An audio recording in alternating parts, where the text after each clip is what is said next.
You're welcome to my channel. Thanks for visiting. Remembering to subscribe. And if you have subscribed and you are visiting again, thank you. Remember to share this and remember to like and give comments. Today is all about signs and symptoms of carbon monoxide poisoning. People may not know why carbon monoxide is odorless, colorless, tasteless, and non-irritating. So it's pretty difficult to know that you have inhaled carbon monoxide. But by the end of this presentation, you'll be able to tell if or not you have inhaled carbon monoxide. Signs and symptoms of carbon monoxide poisoning. Before delving deeper into signs and symptoms, already I have published a separate presentation on carbon monoxide treatment and safety. There I've delved deeper into different names of this dangerous gas, the constraint of the gas, that is carbon and oxygen atoms with a triple bond between them, the signs and symptoms, how to make diagnosis of carbon monoxide poisoning, the preventive measures, possible complications, and treatment. All here. If you click on this link, that will take you to the full presentation on carbon monoxide poisoning A to Z.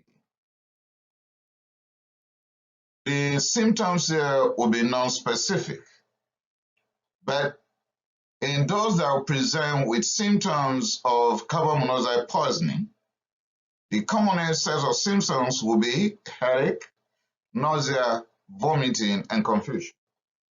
And it also depends on the degree of toxicity or severity of the carbon monoxide in the blood. If it is mild poisoning or severe poisoning, the presentation will vary based on that. Remember, there is going to be stiff competition between oxygen and carbon monoxide, on the hemoglobin. So carboxy hemoglobin will lead to a hypoxic state, and that will affect the brain and the heart more than the rest organs of the body. You could see that I'm not rushing through this presentation because I want us to get the fact.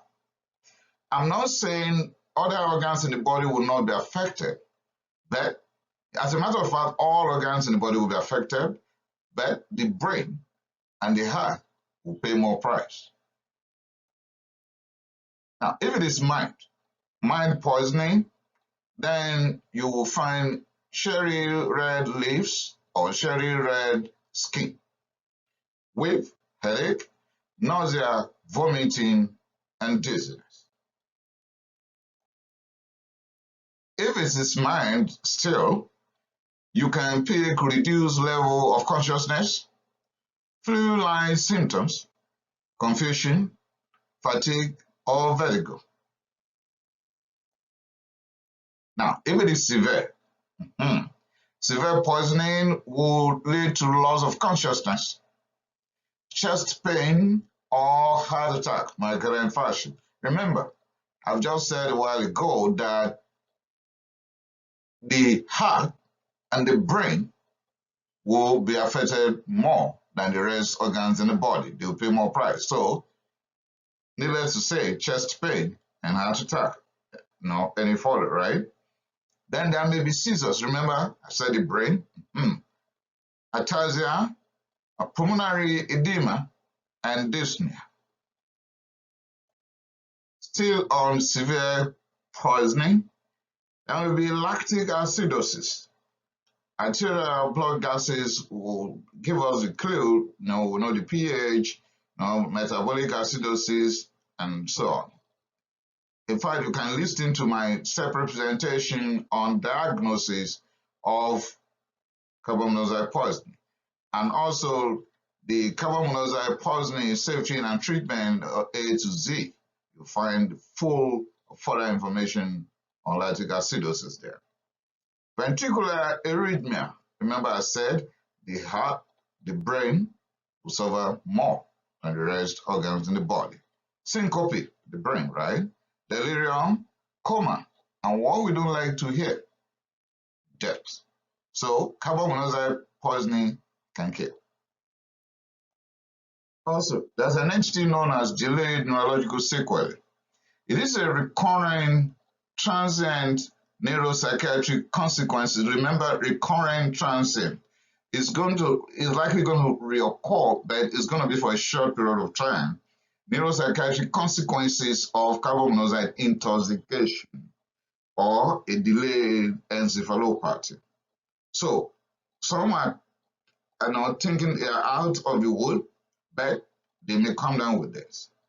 And this is likely going to occur within the first 3 days to 1 year after having carbon monoxide intoxication. And it can present with some of the following problems: mild headache, severe headache, seizures peripheral neuropathy, urinary incontinence. Still on delayed neurological sequelae, there may be cognitive deficit or even dementia. So, part of differential diagnosis of dementia will now be to rule out carbon monoxide intoxication.